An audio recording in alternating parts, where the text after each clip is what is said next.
Our correspondent Jane Arraf, she's joining us live from the capital, Baghdad. What's the Finance Minister been saying, Jane?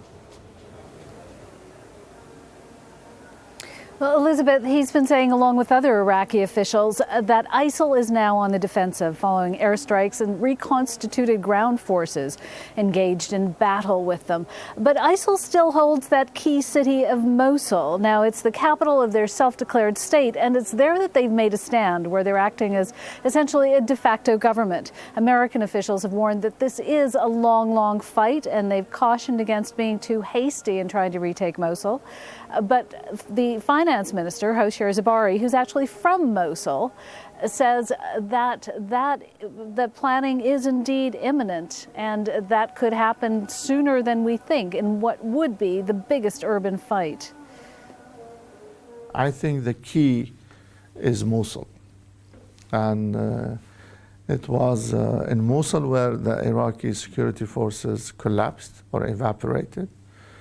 It was in Mosul when Abu Bakr al-Baghdadi declared his Khilafat. And it would be in Mosul where they should be defeated, and where we, the where the coalition, should declare victory over them. The Iraqi government has set up an operational room for the liberation of Mosul. Okay? And this can only be done in concert, of course, in coordination with the coalition, not separately. Well, given the state of the Iraqi economy, Jane, can the country afford this battle?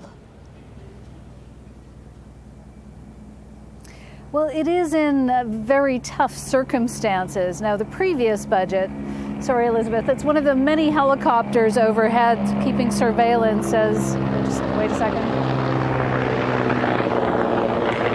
It's part of the increased security measures here due to Arba'in, which is when millions of people are congregating on Karbala. And here in Baghdad, officials, including the Finance Minister, have their eye towards the financial crisis as well. Now, the last budget was based on projections for oil prices that were much higher than they actually are. So Iraq has been looking at multi-billion-dollar budget deficits. And that's left the country, according to the Finance Minister, facing a financial as well as a security crisis. Iraqi economy suffered double shock of ISIS expansion and control of 3 or 4 provinces, with all the destructions of the infrastructure, the displacement of people, and also the defense and security expenses that Iraq has to be committed to fight Daesh. The second shock was the decline in oil prices dramatically this year to unbelievable level, contrary to the expectations of many experts.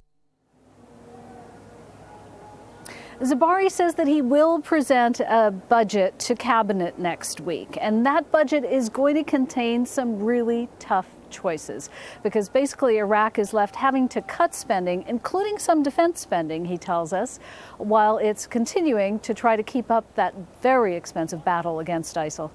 Elizabeth? Jane, thank you very much for that.